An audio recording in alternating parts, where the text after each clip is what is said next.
Hey guys, it's Maggie. In this video, I'll be making sourdough bread based on Tartine's iconic recipe.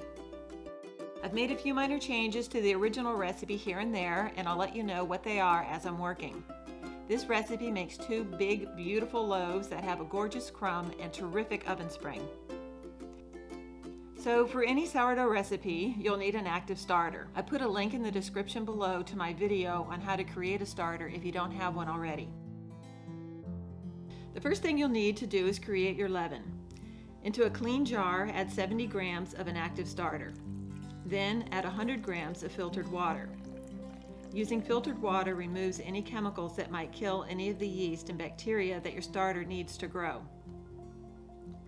To this, add 100 grams of flour. I'm using a mix of half whole wheat flour and half bread flour. Give this a good mix and let it rest until it's doubled or tripled in size and is full of bubbles. This can take anywhere from 4 to 12 hours depending on how active your starter is, or the temperature of your home, or even the temperature of the water you use. The next step is to create your autolyse. An autolyse is just a mixture of flour and water that's allowed to sit before adding the rest of the ingredients. Doing this allows the flour time to properly hydrate, which creates a softer crumb. It also makes the dough stretchier and will allow it to expand during baking for better oven spring. The Tartine recipe calls for the leaven to be added now, but I prefer waiting until the autolyse has had time to hydrate and become extensible. I know that my leaven takes about 4 hours to mature, so I mix the autolyse when I prepare my leaven. If you aren't sure how long it takes for your leaven to mature, you might prefer to add it now, like the Tartine recipe.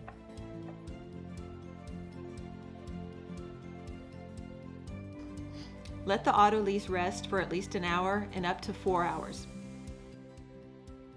When the leaven has more than doubled, spread 200 grams of it evenly over the dough.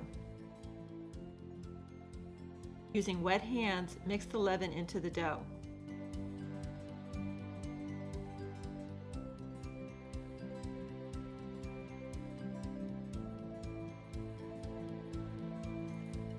Once it's incorporated, add 50 grams of water and 20 grams of salt.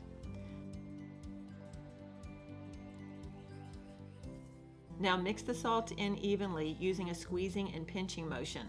The dough will break apart a little bit, but it'll eventually come back together.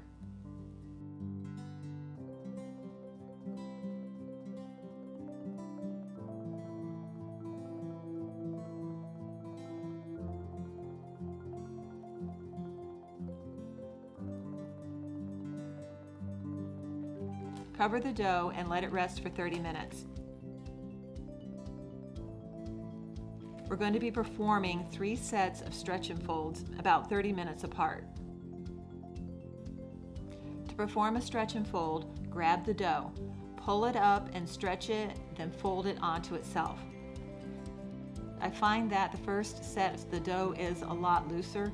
As you perform more stretch and folds, the dough will start getting tighter as the gluten starts to form.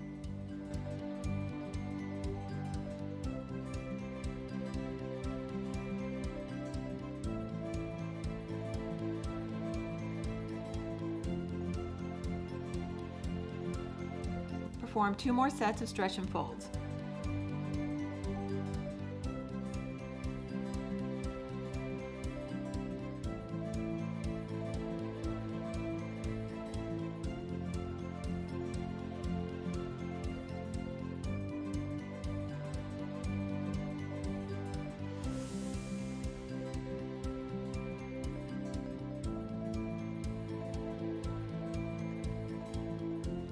After the third set, check the gluten development by doing a window pane test.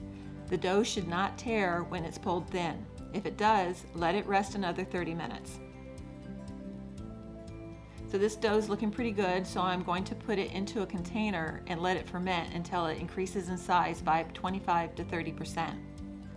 Putting it into a plastic container with straight sides like this helps make measuring the growth easier. Just level it out and mark the level of the dough. When it's grown by 25 to 30%, you're ready for the next step. While your dough ferments, prepare your bannetons by dusting them with rice flour. Rice flour will prevent gluten formation that will cause your dough to stick to the banneton lining. When your dough has risen by 25%, spray your work surface in a dough scraper lightly with water and carefully guide the dough out onto the work surface.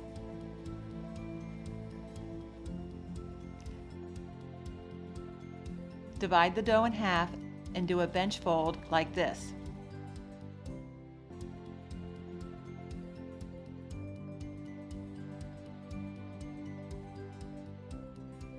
Then shape the dough into rounds. When working with the dough through the shaping process, it's important not to deflate it. For a more detailed tutorial on shaping your loaves, check out the videos linked above and in the description box below. Sprinkle them with flour, cover, and let them rest for 20 to 30 minutes. Next, you'll shape the final loaves. I'll shape the first into a batard and the second loaf into a boule.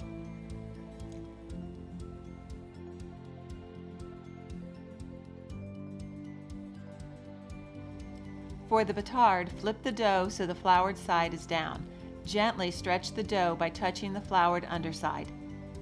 Bring the bottom up halfway, then stretch and fold the sides in, kind of like you're swaddling a baby.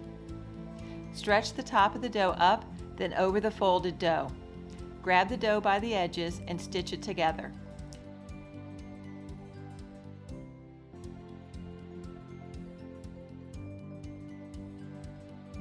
Gently tug the bottom of the dough and roll it up.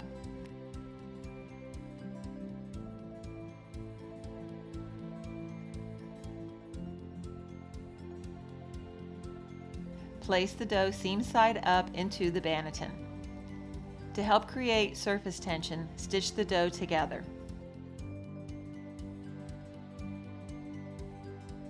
Sprinkle the dough with rice flour, cover, and put in the refrigerator for 16 to 24 hours.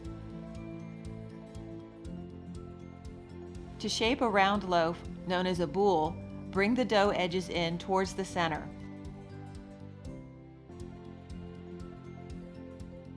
Flip it over, seam side down, and draw the dough towards you using the countertop to help create friction to form a nice tight ball.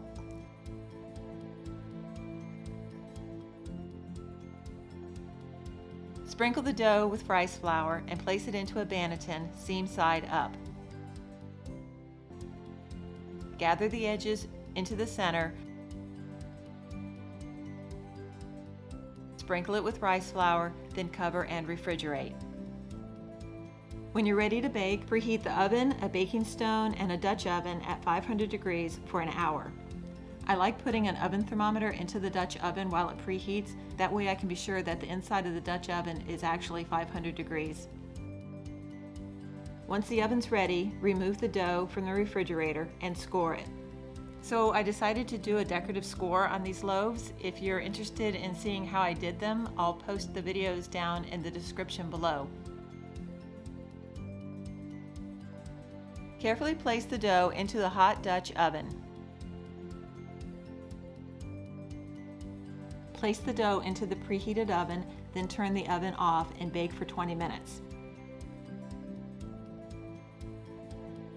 After 20 minutes, remove the lid. Turn the oven back on to 450 degrees and bake uncovered for another 20 minutes.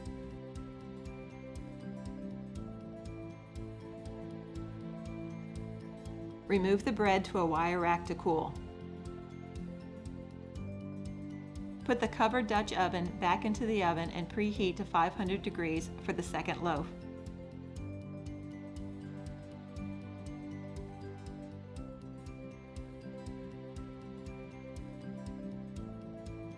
If you enjoyed this video or found it helpful, please consider subscribing to my channel and click the notification bell so that you'll be notified the next time I post a video. Thanks for watching, and I'll see you next time.